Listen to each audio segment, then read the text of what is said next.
menghadapi kondisi yang sulit, jangan coba-coba menurunkan kualitas dan volume barang dagangan, serta mutu layanan kita. Pasti akan ditinggalkan pelanggan. Jika dulu saya mengejar-ngejar uang, sekarang saya dikejar-kejar uang.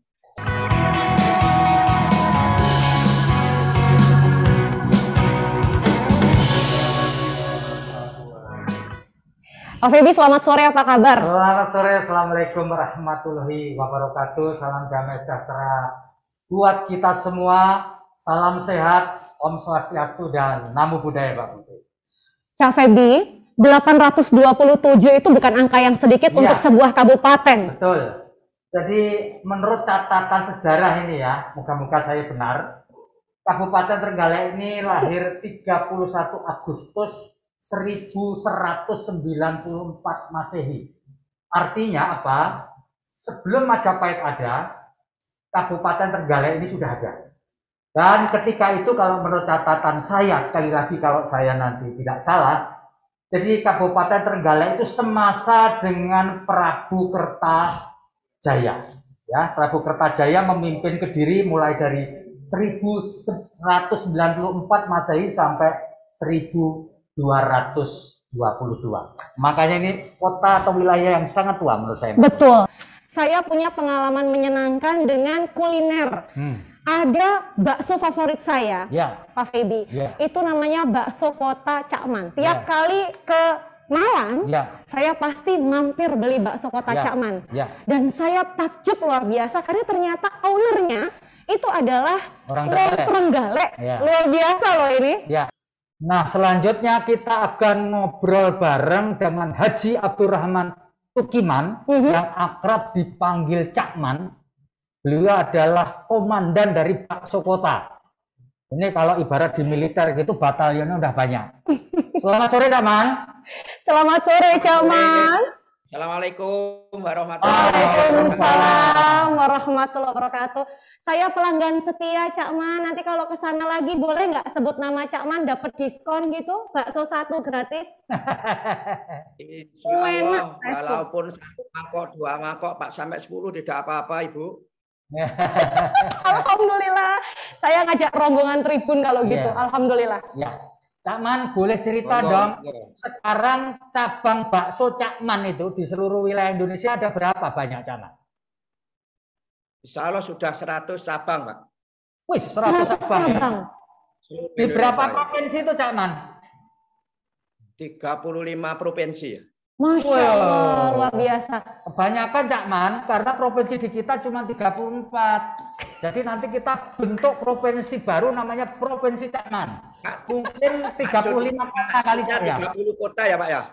Ya, Alhamdulillah. Ya. Tapi ini luar biasa. Luar biasa. Karena berarti sudah ada di mana-mana, mudah dijumpai.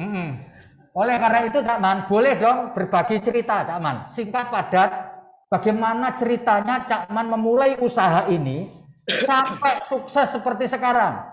Kalau nanti cerita menginspirasi Cakman, saya pensiun mau buka bakso. Bakso? Boleh, Pak. Bakso biasa untuk menyanyi bakso kota. Silakan, Cakman. Cakman, ceritanya. Assalamualaikum warahmatullahi wabarakatuh. Yang terhormat Ibu Gubernur Jawa Timur, Ibu Khofifah. Yang terhormat Bapak Menko Bidang Kemaritiman, Bapak Luhut, Bidang Penjahitan. Yang terhormat Bapak Menteri Pariwisata dan Ekonomi Kreatif, Bapak Sandi Uno.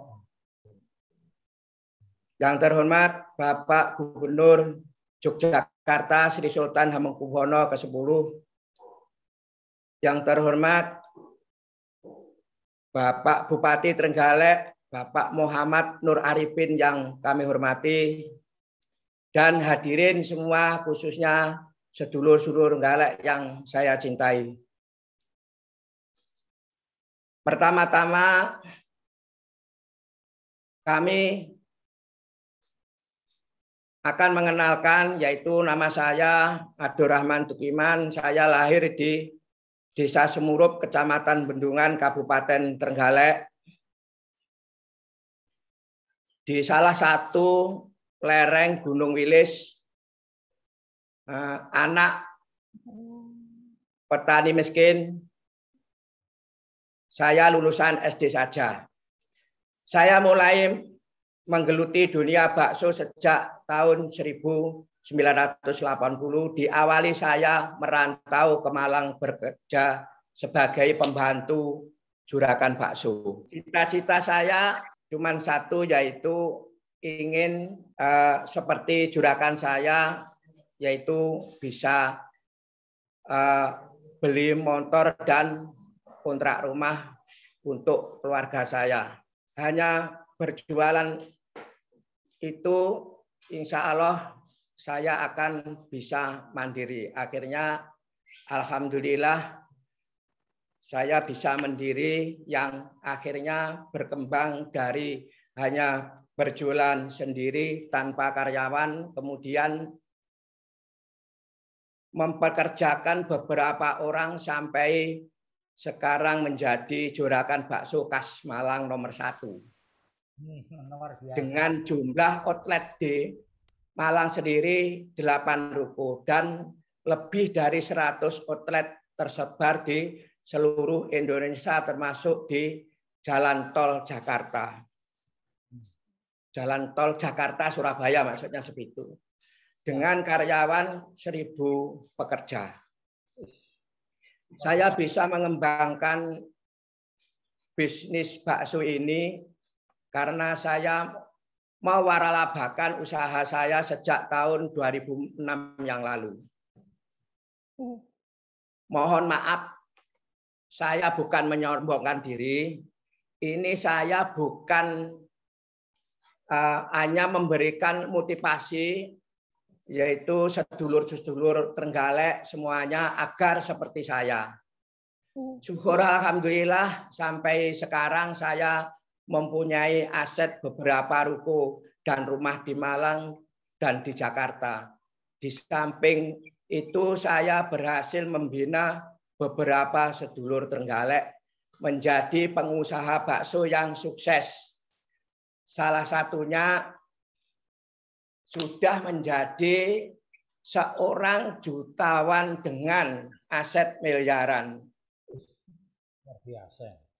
Kuncinya kerja keras, optimis, berpikir positif, kreatif, dan realistis.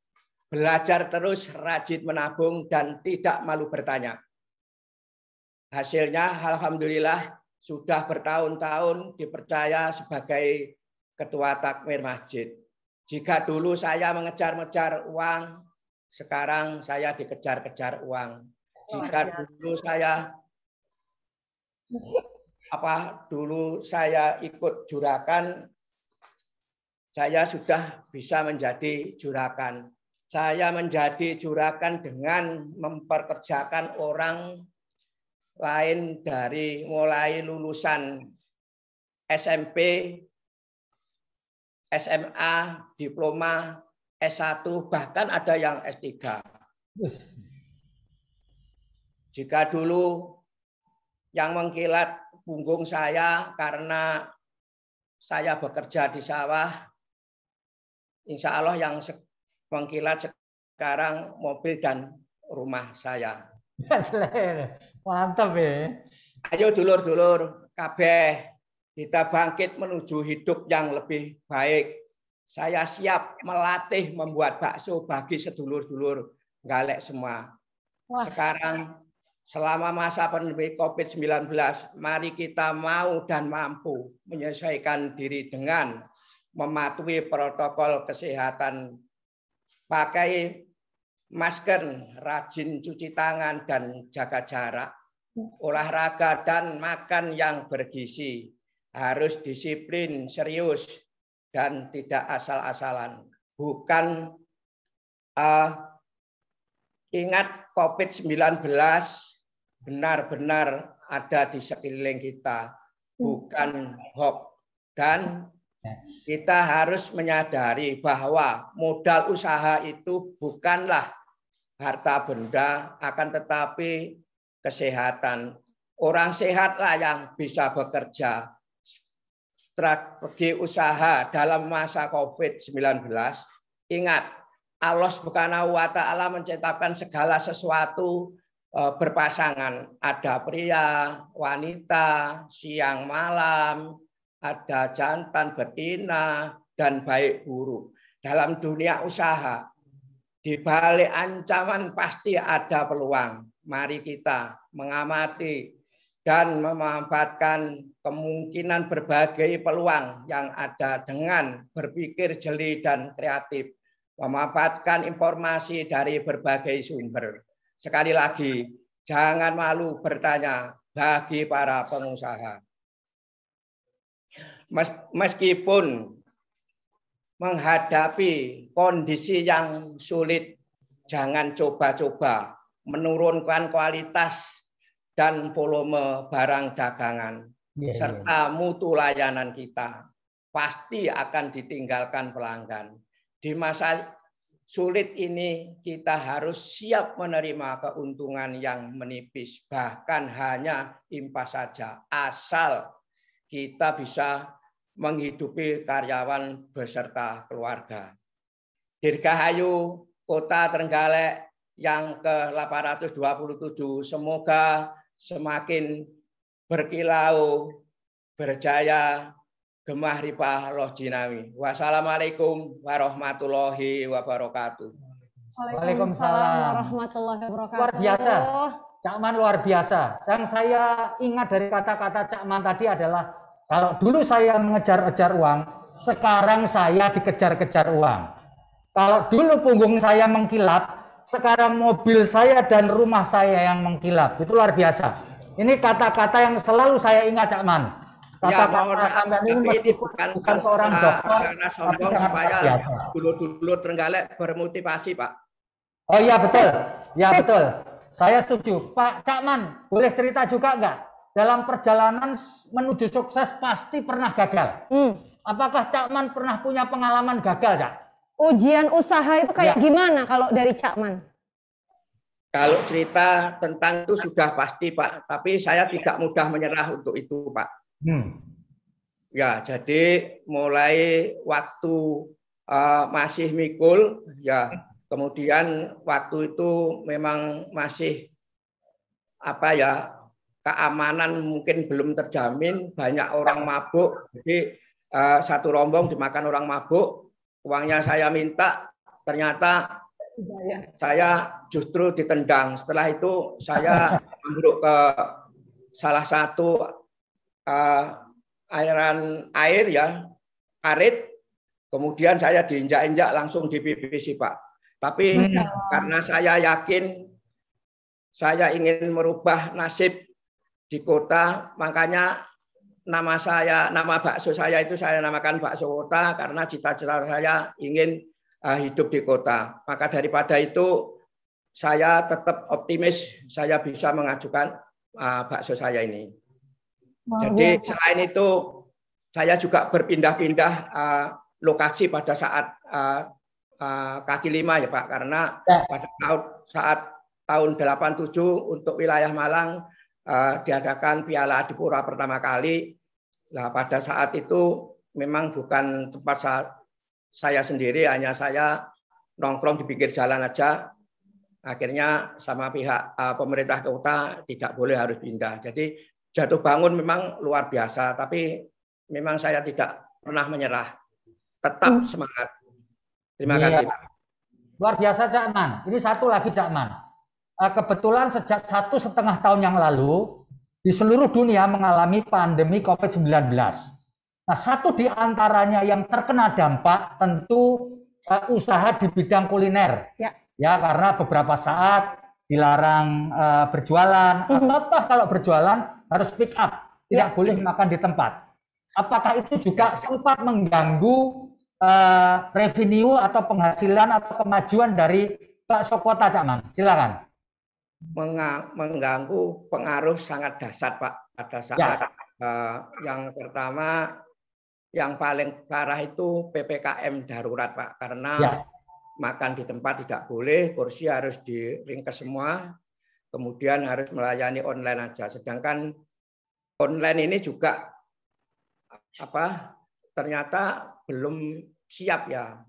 Hanya sekedar berapa persennya ya, 5%-nya pendapatan itu Pak. Jadi sangat parah sekali. Tapi sekarang sudah mulai dikendorkan ya kan Cak Mat ya. Jadi sehingga mungkin omsetnya mulai merangkak naik lagi gitu Kak Cak Mat.